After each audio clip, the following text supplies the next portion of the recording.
the Solo Coach Podcast. Howdy folks, and welcome to the latest episode of the Solo Coach Podcast. This week I'm really excited to share with you a first for the show. Today I've got for you 10 lessons that I learnt from my IT career that you can apply to your life, your work, your business, your problems, challenges, all of it. These are 10 tried and tested takeaways, strategies, concepts that I'm going to share with you that are my key takeaways from an 11-year IT career. So to just give you some context, I worked in IT for 11 years. I worked my way up from an apprentice. I won Apprentice of the Year back in 2013. I was then a technician in a school in North Leeds. I was an acting senior technician. For a short time I ran the department when all the other team members left, and I was there with a contractor running the IT provision for 2 schools. Then I went and I was a IT technician, acting senior technician in another school just up the road. And I went across to a manufacturing organisation that makes hot drinks in Harrogate. I'm laughing because you may have heard of it. I'm sure you have. They make the #1 tea in the UK, and I worked for them for 5 years, just under.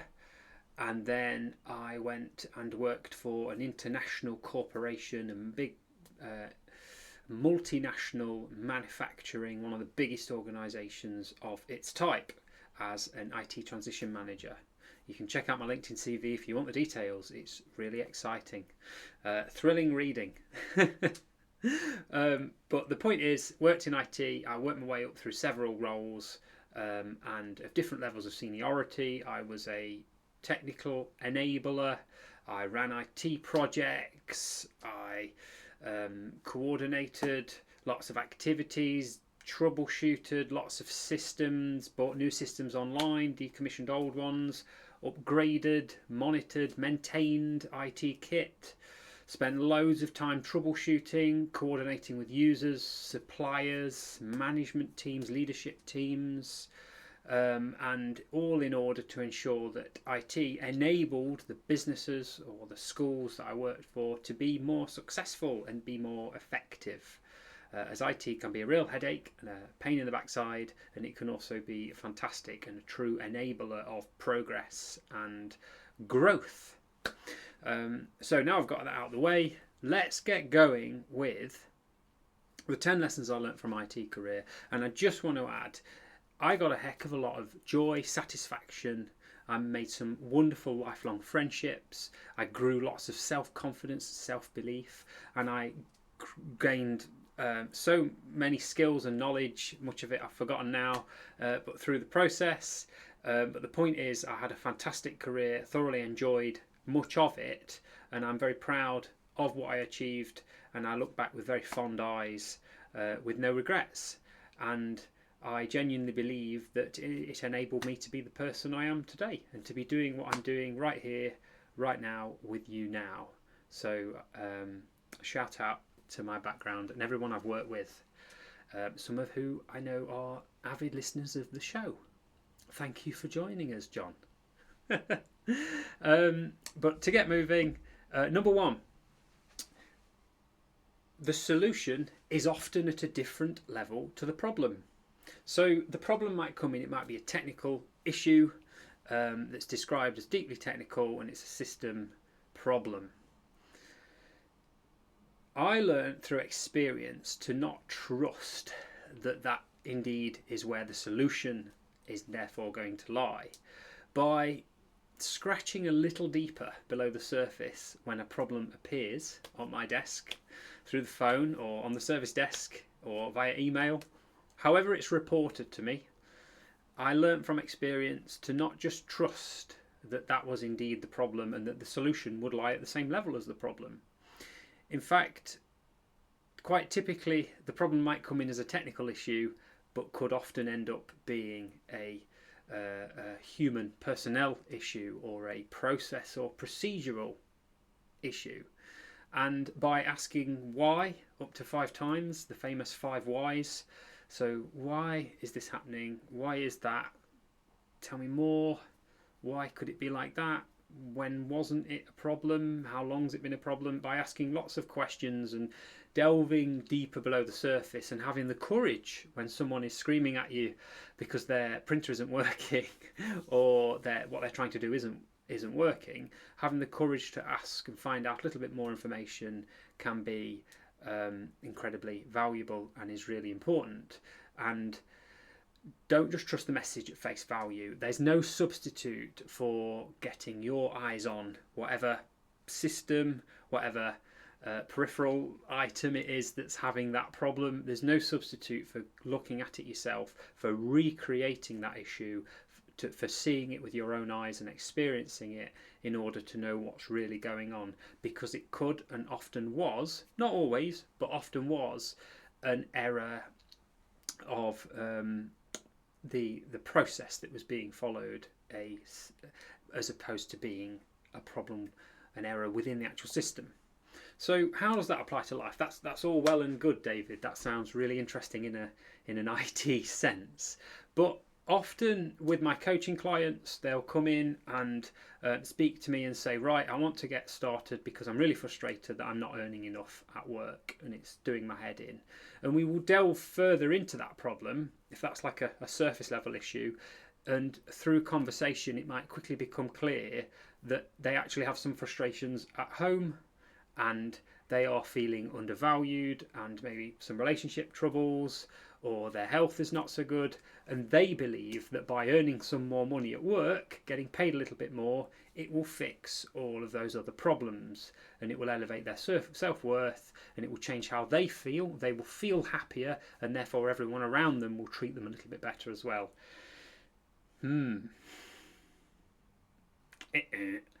Not often the solution. Often it can be a case of untangling all of that web and figuring out what's really going on at a deeper level, how that individual is feeling, what's showing up for them, what their daily life is like, what are some of the challenges they're facing, and how are they responding to the challenges that are facing them, in order to figure out that maybe the solution is at a different level altogether and is getting them sleeping right again if they're chronically sleep deprived.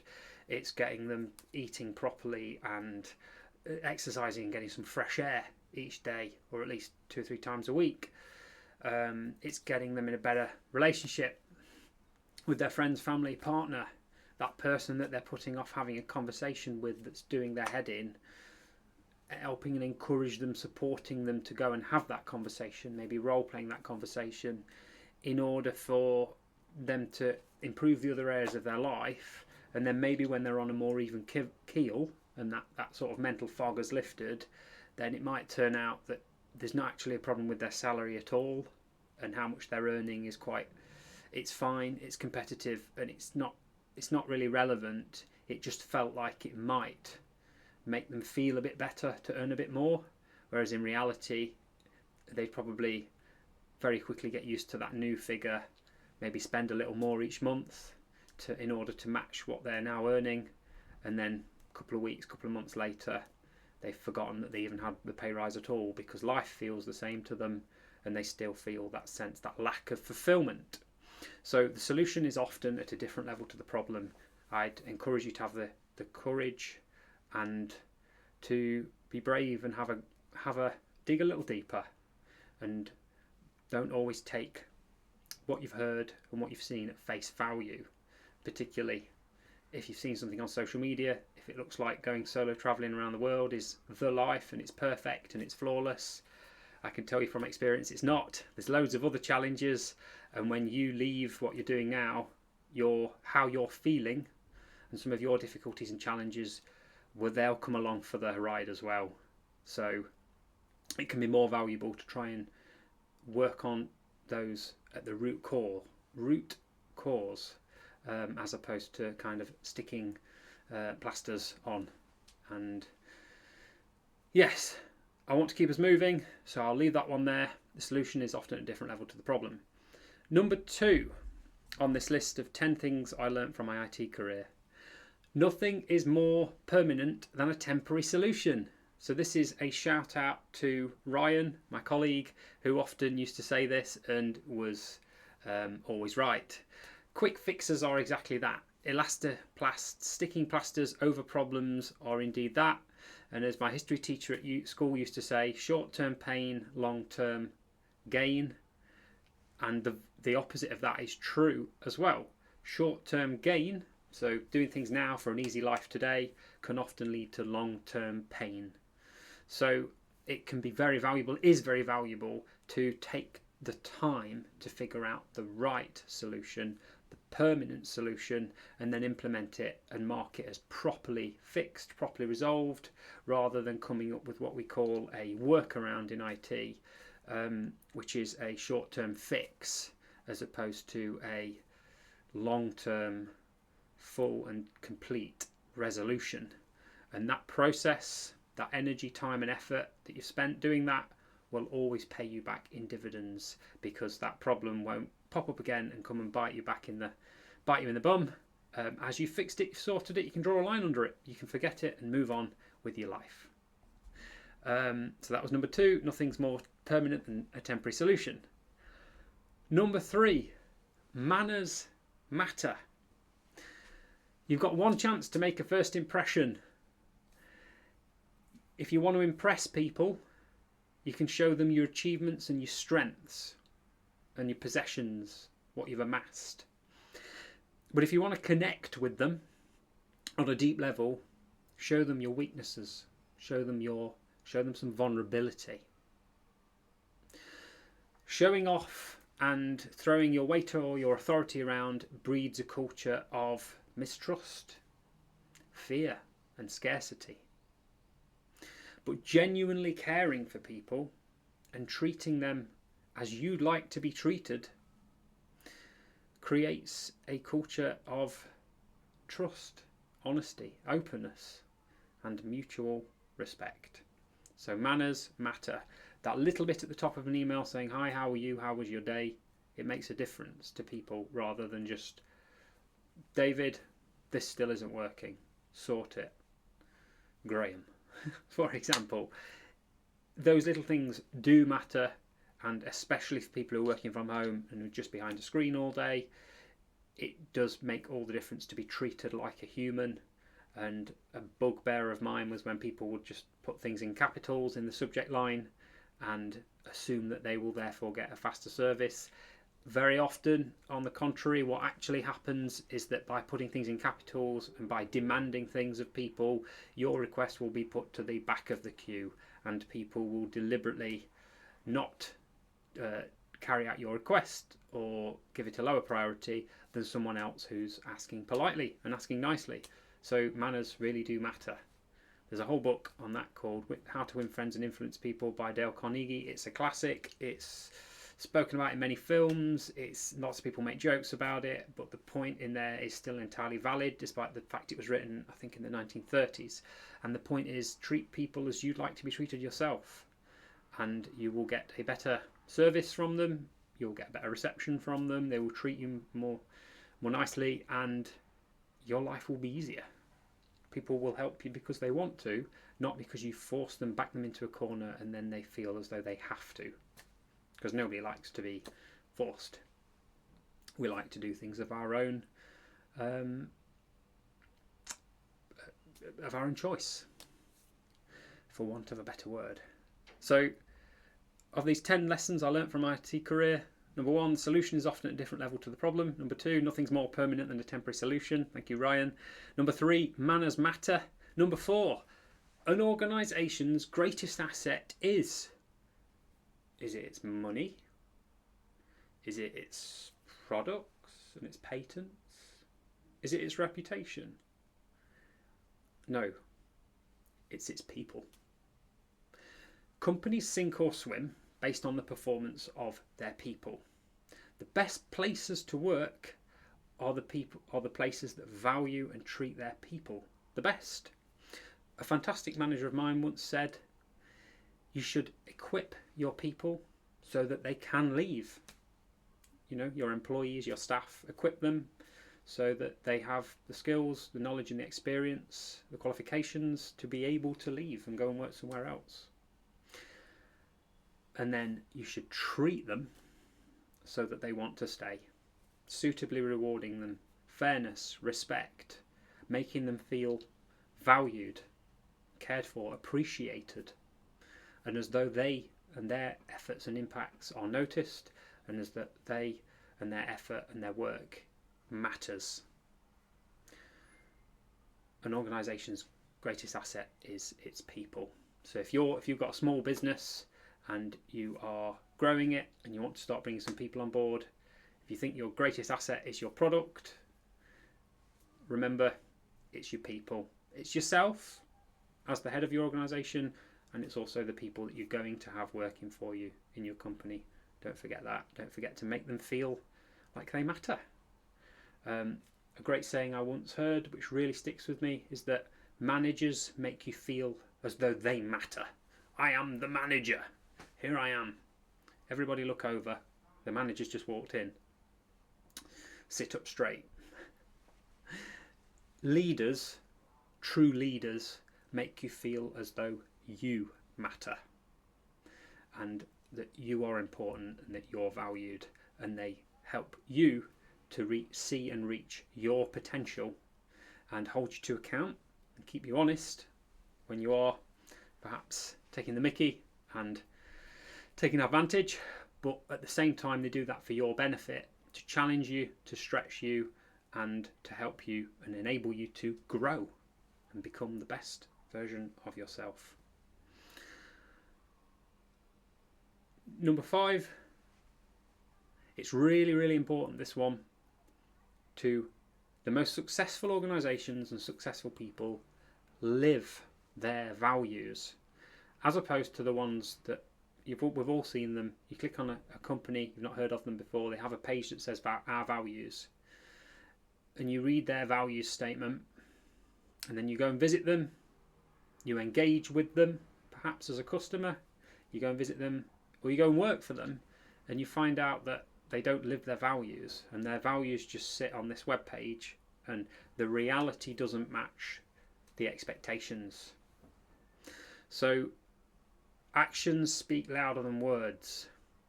It's essential to ensure alignment between what we do and what we say as people, as businesses, as leaders, as enterprises and organisations. The organisations I worked for who lived their values were the best organisations I worked for, and I work the hardest for them in return. They got the best work out of me, and they enabled me to grow and develop and become the man I am today, as opposed to the ones that actions didn't really match words and actions, a bit of a disparity there, and I ended up leaving as my expectations, the reality didn't live up to my expectations. Number 6 is what got you here might not get you there. And I will add to that, what served you then might not serve you now. And where you came from in the past isn't where you're now going. So what do all these phrases mean?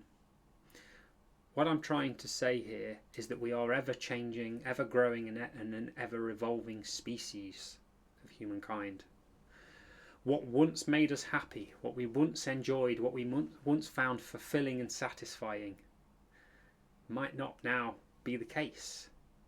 And to strive to get back to happy, to get back to fulfilled, to get back to how we felt before can be a bit of a fool's endeavour. And we may never get there. If we've changed, if we've evolved, if we've grown, if we have grown out of that box that once made us happy, then trying to get back in the box can be a huge detriment to our happiness, our fulfillment, our satisfaction in life. I once thoroughly enjoyed tasks as an IT apprentice and as a young IT technician that 5 years later brought me no pleasure. I'd been there, I'd done that, I'd got the t-shirt. I had grown, I had evolved, and new things, new challenges brought me a sense of satisfaction. And now, leaving the world of IT, there are new challenges in life that appeal to me. Running a small business, being a coach, helping other small businesses and business people to grow is now more satisfying and brings me more joy than my old career in IT did. But it's not to say that anything's gone wrong or anything's broken. I've just grown out of that old life, and that old identity that used to serve me doesn't serve me anymore. And I think that's really important to acknowledge, that what served us then might not serve us now. What got us here might not get us there. We might need to upgrade our behaviours, our actions, our skills and our knowledge in order to get us to where we want to be. Because all of our behaviours and our actions and our skills and our knowledge have got us to where we are today, but if we want to reach the next level, we're probably going to have to upgrade ourselves as well. I'm going to talk a bit more about that later. So to keep us going, number one was the solution is often at a different level to the problem.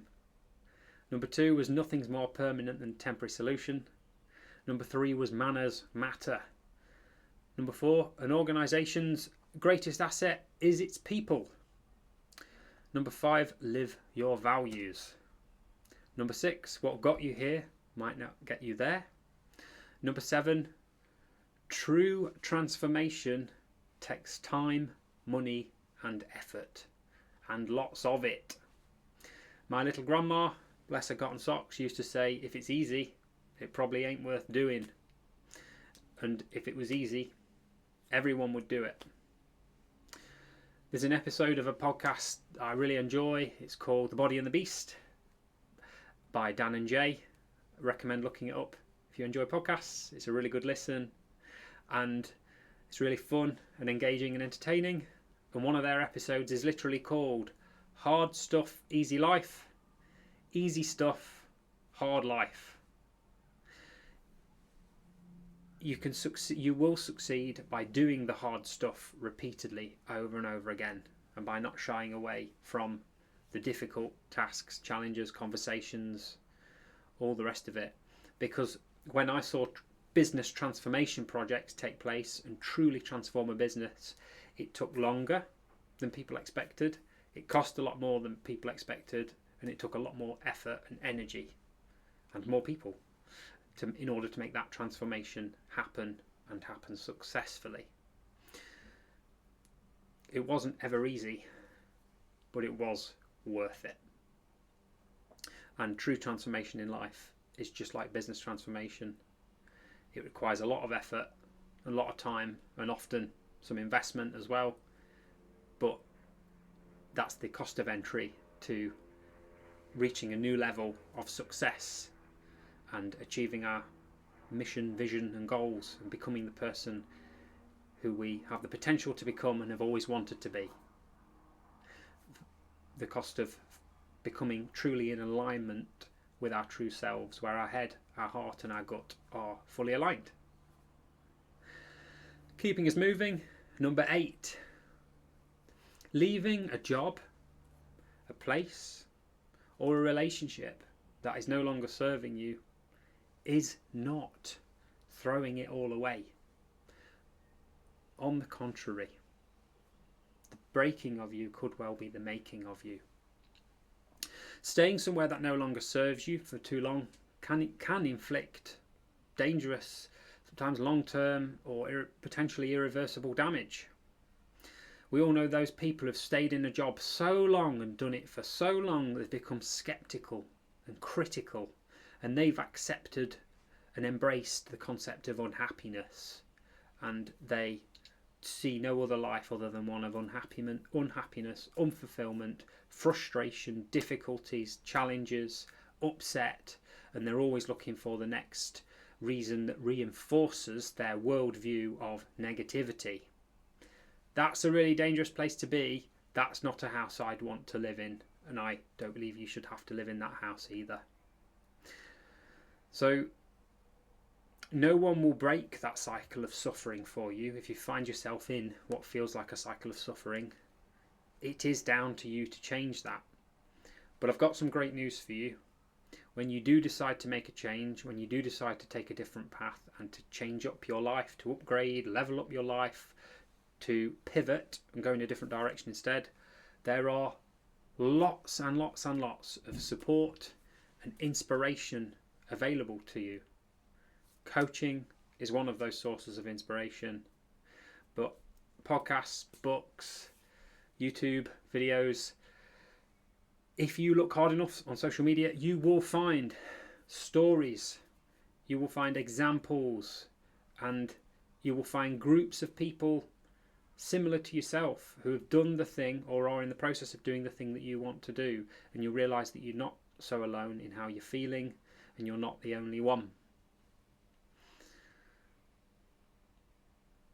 When you leave something, when you leave somewhere, you're not throwing it all away, because the best bits of you will come along for the ride. The people, the relationships, the friendships you've built, if they're true, long-lasting relationships and friendships, then you'll still remain friends. You'll still remain in those relationships after you've left that job that you didn't feel was serving you anymore, that you felt you'd outgrown. Your passion, your motivation, your energy and enthusiasm, they'll come along for the journey as well. Whatever you decide to do next, wherever you decide to go and work, you'll take your passion, your energy and your enthusiasm with you. And your skills and your strengths, all of your attributes, physical and mental, intellectual, they will come along with you as well. You might no longer be using your skills and strengths in the same way in a new career, but isn't that fantastic? You'll be doing something different in a different way, maybe using the left side of your brain, being more creative if you've come from a non-creative role, and then learning more about yourself, learning and growing, getting a higher sense of satisfaction and fulfillment, maybe a similar sense of satisfaction and fulfillment to that you felt when you started this career that you're in at the moment, which maybe you feel like you've reached a crossroads and an expiry date, and as though it's no longer serving you and you are ready for a change, and it's kind of trying to boot you out and you're trying to leave as well. So if everything is giving you a message, if you're no longer enjoying work and work is no longer enjoying you in where you're currently working, for example, the career, the sector, the job, the employer, maybe it could be time to start having a look somewhere else, as we are all growth-seeking beings, and a sense of happiness can be found in a sense of growth. If you're growing, you're being challenged, not too challenged, but challenged the right amount on a regular basis, you'll probably find you've got a sense of satisfaction and fulfillment there. If there's too much doubt and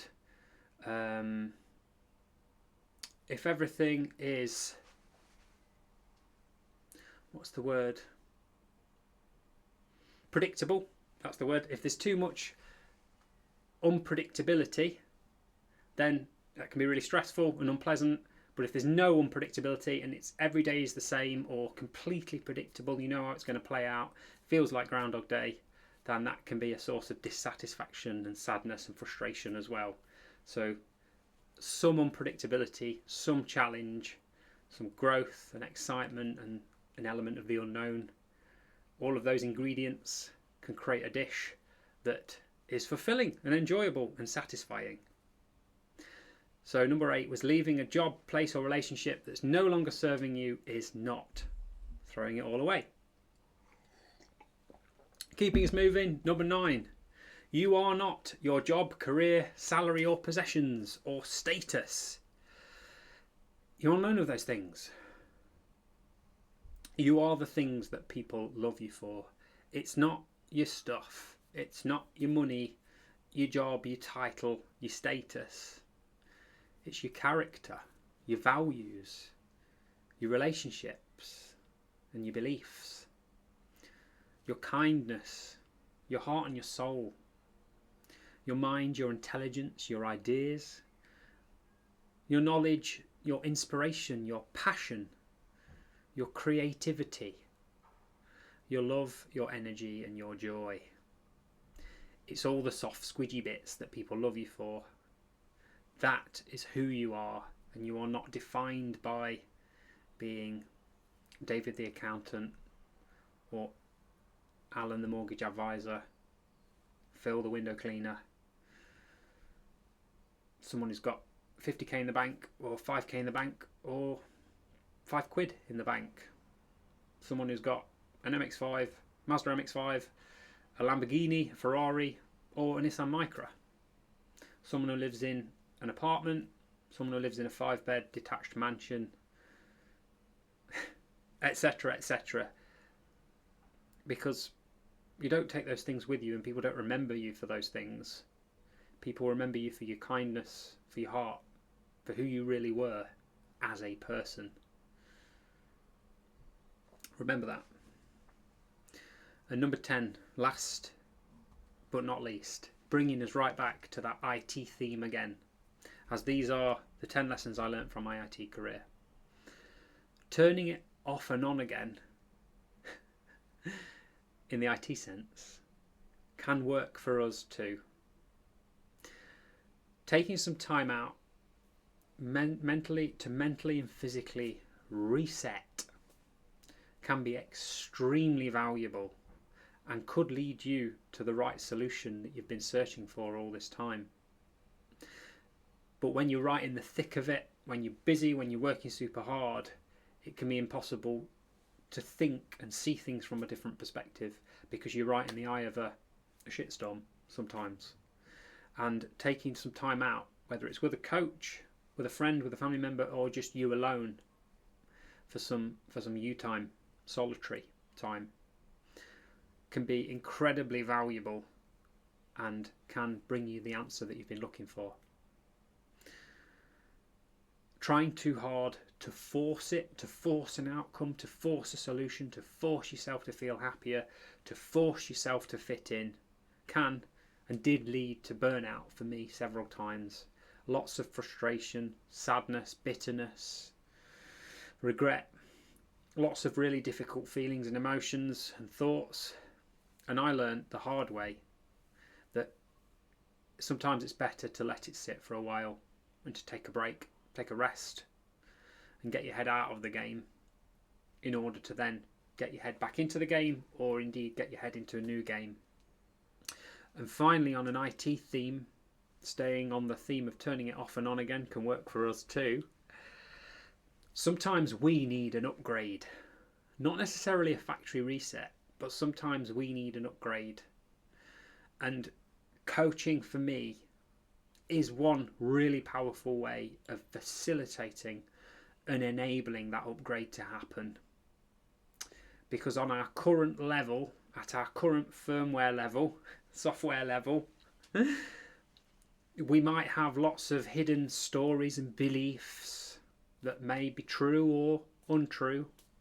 And we might have lots of actions and habits, behaviours that are no longer serving as self-sabotaging behaviours that are protective and safe for us, and we wear them as a badge of honour, and perhaps we wear them as a mask.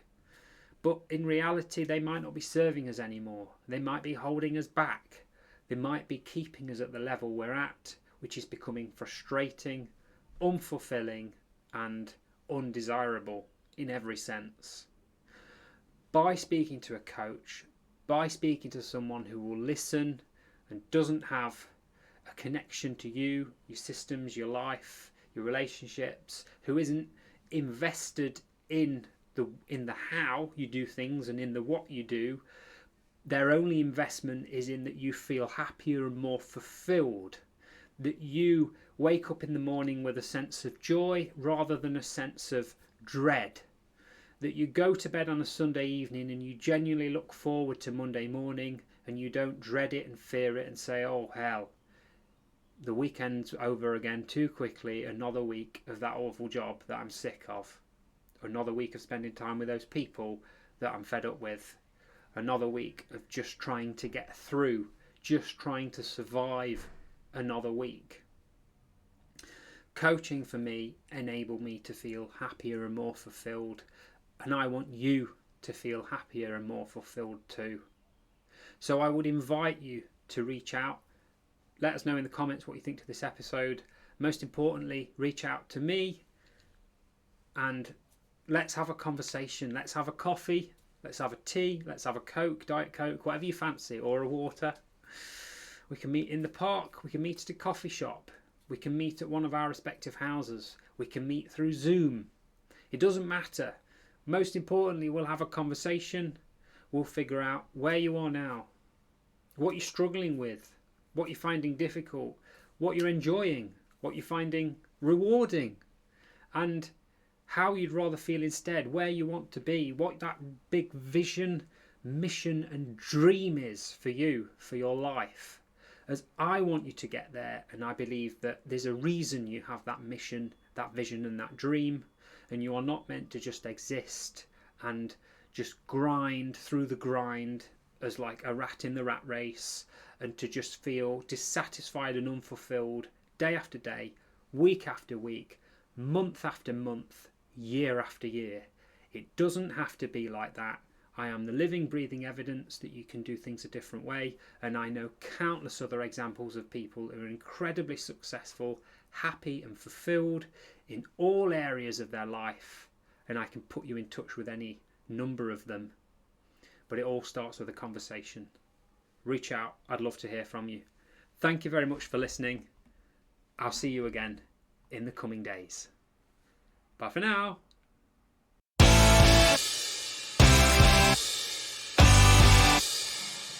The Solo Coach Podcast.